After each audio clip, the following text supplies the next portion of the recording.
Les personnes vivant avec un handicap sont égaux aux personnes valides dans le monde du travail. Les conditions dans lesquelles ces personnes vivent sont parfois effrayables dans les pays africains. En France, la loi du 10 juillet 1987 impose à l'ensemble des employeurs de plus de 20 salariés une obligation d'emploi égale à 6% de l'effectif salarié au bénéfice des travailleurs handicapés.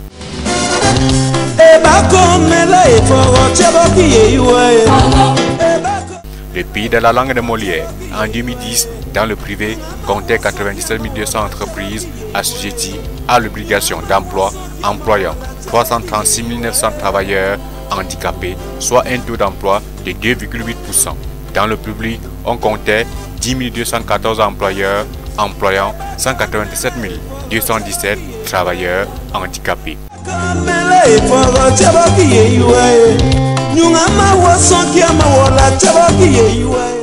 Au Cameroun, il n'y a pas une obligation pour les employeurs d'employer les personnes handicapées. C'est plutôt la loi numéro 2010/02 du 13 avril 2010 portant protection et promotion des personnes handicapées qui existent. Qu'ils soient handicapés moteurs, déficience ou visuels, ils ont les mêmes chances en matière de recrutement.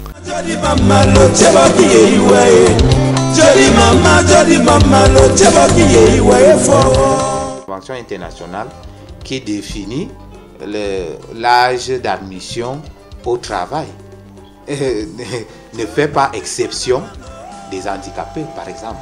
Donc c'est dire que de manière tacite, on comprend que c'est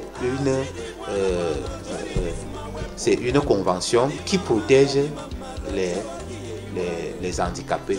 Aussi, si nous voulons nous référer dans notre milieu, au Cameroun, bon, il n'y a aucune loi qui interdit à ce que lorsque vous voulez recruter, vous voulez vous faire recruter, vous devez être un valide ou bien non valide. Cela voudrait dire que toutes les couches sociétales sont prises en compte. Encore plus le BIT, le conseil. Parce que si on parle aujourd'hui du travail décent, pour le BIT, c'est l'égalité des chances. Quand on dit égalité des chances, pour les femmes, parce que nous connaissons avec les discriminations qui existent, ainsi que pour les couches vulnérables, qu'on a dit plus haut, c'est-à-dire ceux-là qui peuvent vivre avec un handicap. On sent qu'il a été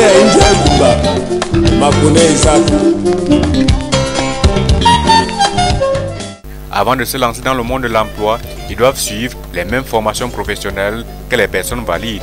Et cela passe par l'école. Il faudrait d'abord accepter son handicap afin de traverser les étapes difficiles de la vie. Je n'ai pas de complexe avec mon handicap. C'est vrai que je ne suis pas né avec un déficit, donc je ne suis pas né handicapé, même si aujourd'hui je suis déficient visuel.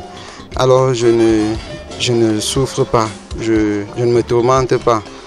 Je n'ai pas de soucis avec cet handicap. J'essaie juste de surmonter.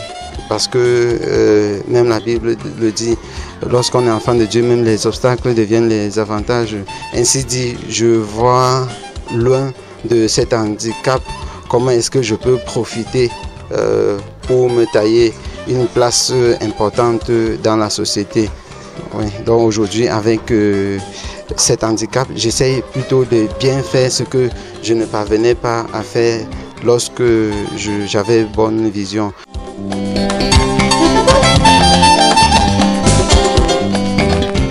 Jean-Augustin Dala est déficient visuel en classe de terminale au lycée classique de Bafoussam. Entre sa camarade valide et lui, il n'y a pas de différence, car ils traitent les mêmes épreuves au quotidien. ¿Cuál es el sistema económico vigente en Cuba? ¿Cuáles son sus características? Ça veut dire que selon le texte, quel est le système économique de l'économie du Cuba et ses caractéristiques? Alors, pense que la réponse à cette question, c'est au premier paragraphe, puisque... Je peux dire qu'il n'y a pas de différence entre lui et moi, puisque nous arrivons déjà à traiter les mêmes épreuves ensemble et les mêmes réponses aussi. Bon, nous donnons les mêmes réponses, bon, ce qui fait que face à tout ceci, il ne peut pas avoir de différence entre lui et moi. Les handicapés visuels utilisent le braille pour écrire. Pour son téléphone, il a installé une application parlante pour son utilisation. J'ai l'application, je roule mon téléphone et ça parle comme c'est en train de parler présentement. Oui, j'entre dans mes messages.